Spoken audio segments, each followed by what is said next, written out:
ನಮಸ್ತೆ ವೀಕ್ಷಕರೇ, ನಾನು ಇಂದು ಭದ್ರಾ ಕಾಲುವೆ ಸೇತುವೆ ದುರಸ್ತಿ ಕಾಮಗಾರಿ ಸ್ಪಾಟಿಗೆ ಹೋಗಿ ನೋಡಿದೆ.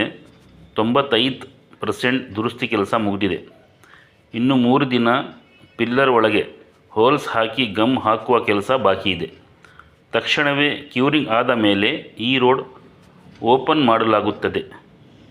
ಇನ್ನೊಂದು ಮುಖ್ಯ ಮಾಹಿತಿ ನಿಮ್ಮೆಲ್ಲರಿಗೂ ತಿಳಿಸಬೇಕಾಗಿದ್ದು ಏನೆಂದರೆ, ಈ ಸೇತುವೆ ದುರಸ್ತಿ ತಾತ್ಕಾಲಿಕವಾಗಿ ಮಾಡಿರೋದು.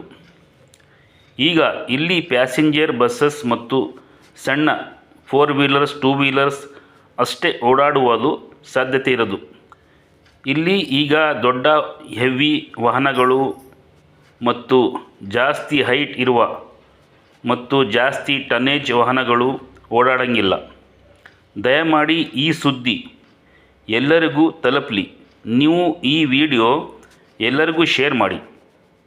ಯಾಕಂದರೆ ಈಗ ಇಲ್ಲಿ ಸೇತುವೆ 2 ಸೈಡ್ 3 ಮೀಟರ್ ಸ್ಟೀಲ್ ಆರ್ಚ್ ನಿರ್ಮಿಸಲಾಗುತ್ತದೆ. ಈ ವಿಡಿಯೋ ಮಾಡುವ ಮುಖ್ಯ ಉದ್ದೇಶ ಏನೆಂದರೆ,